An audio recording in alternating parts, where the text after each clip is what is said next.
to what's going on. And, you know, this campaign actually started about 4 years ago. I don't think John Edwards moved out of the state in the last 4 years, and one of their guys moved here and put his daughter into school. I know it was for our school system, not for the campaign, but still, that was Chris Dodd, I think. And so, you know, 4 years of campaigning has been going on. And it got really intense over the last year and a half or so, and it's been accelerating up to this moment. And the anticipation across the country and across the world, they're just spellbound by what might happen here tonight. And we know something important is going to happen here in Iowa tonight. But to think about how much impact you have, there are 6 billion people on the planet, and there are 300 million Americans, 3 million Iowans. You're a full 1% of the population of the United States of America. And you're going to come out, and you have, over the last period of months and well over a year, been analyzing the policies and the positions of these candidates. And you've been measuring not just those positions, you've been measuring their character. You've been looking them in the eye, you've been drinking coffee with them, you've closed the door on some of you with that candidate, and you've asked them those questions that drill right down into where their heart and their soul is and what their belief system is. Then you've measured that against yours. And you know that it is the culture that produces the leaders. The culture raises up the leaders.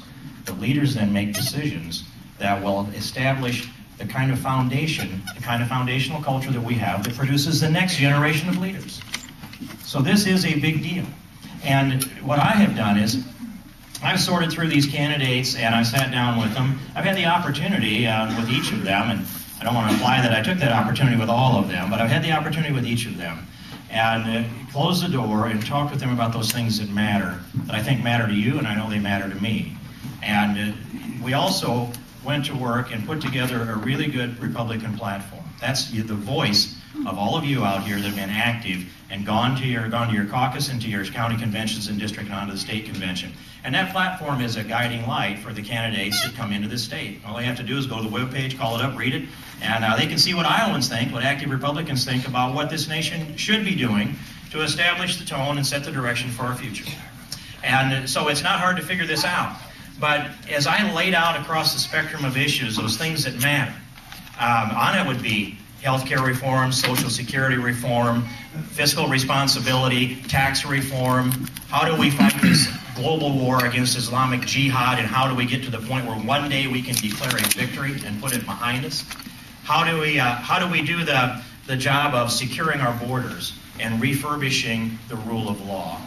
And I laid that all out, and then I ended up with as I analyzed it and I thought about how that played out with the positions of the candidates, I began to put these issues into two different categories.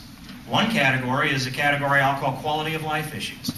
Those issues are healthcare, Social Security reform, tax reform, and those kind of issues that are important, that all the candidates have a voice on, that I think Fred Thompson did a great job with.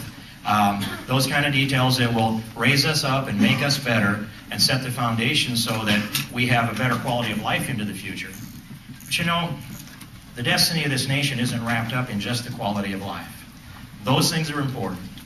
But the destiny issues, that's the other category, the destiny issues, are the ones that will determine the future of the United States of America, that will establish the foundation that our children and grandchildren have to build upon. There aren't any do-overs in the destiny issues. You don't get to go back and say, I want to reappoint a Chief Justice to the Supreme Court, or I want to go back and change a decision that has altered our society or our culture or our character. You don't get to do those over. So the destiny issues become the reasons that I'm here telling you I think Fred Thompson does the best job with the destiny issues. And those issues are the next two appointments to the Supreme Court.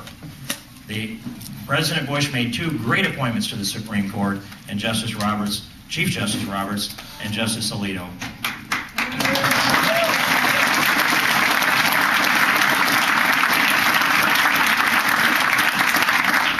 Now I remind you, President Bush's mind and his heart were in the right place, and he still needed a little help with one of those.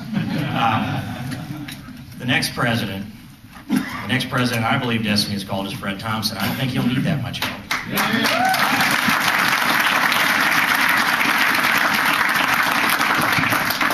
And I've talked with him a lot. And as we drill down into these constitutional issues, he understands this. He understands the mind of the judges. He's been a federal prosecutor. He's been on the Judiciary Committee. He was the man that shepherded the confirmation of Chief Justice Roberts through the United States Senate. He understands the system. You won't have to wonder when we're all weigh in and we're all done, all in, all done, the door closes on the Oval Office and the president is sitting in there with deliberating on whom he should appoint to the Supreme Court.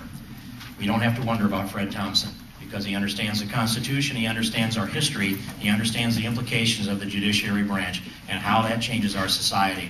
I have every confidence that Fred Thompson, with the door closed, will make the right decision for all of us. Those are destiny issues. The next two appointments to the Supreme Court, I believe, will redirect our destiny more than the last two have.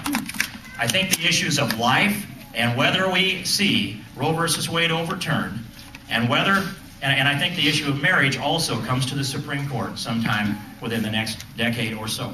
And those will be the enduring legacy of the next president.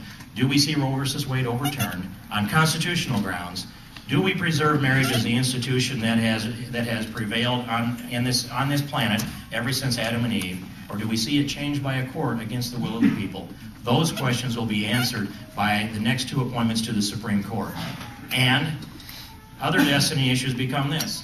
You've watched as the flood of illegal immigration has flowed across our southern border. And you'll know that I've gone down there and sat on that border at night in the dark and just listened and seen the shadows and heard the fence creak and watched as people float over that border. It's not a very safe thing to do, but it surely impresses upon one as to what's happening. I've sat in on immigration hearings for the last 5 years, and I'm the ranking member of the Immigration Subcommittee. So this comes to me in the United States House of Representatives, and I can tell you the testimony says this, that last year we stopped 1,188,000 illegal border crossing attempts. And the Border Patrol has testified that they stopped somewhere between a fourth and a third of those attempts. That means there were 4 million illegal border crossings last year, and they only stopped about 1,188,000. That works out to be 11,000 a night. And if anybody knows the size of Santa Anna's Army, it was about 5,000 to 6,000. So twice the size of Santa Anna's Army pouring across our border every single night on average. And we do not have the rule of law established. We have not secured our borders yet. And no nation can be a nation without securing its borders, and you can't sustain a sovereignty if you can't sustain the rule of law and your borders.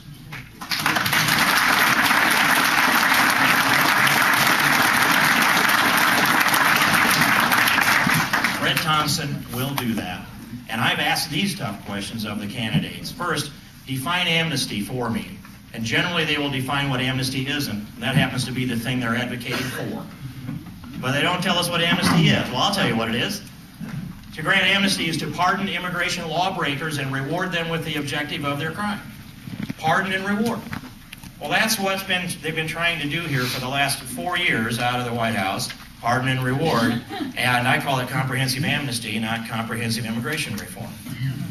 And so we can't have amnesty. If we do, we can't have the rule of law. If you grant somebody a pass for violating the law, then you said, let's have some more folks come in here and we'll grant them a pass too. And if you notice, the people that are advocating for this aren't telling us this is the last amnesty. They're just saying it's not amnesty and trying to redefine the term.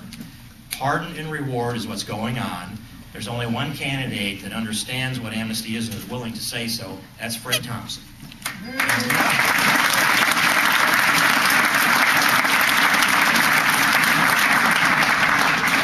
And that same candidate is the one that says, when I ask this other question, when you encounter people in the United States that are here unlawfully, and you do so in a traffic stop or whatever it might be, what do you do with those people that haven't violated the law other than they've come across the border illegally, overstayed their visa?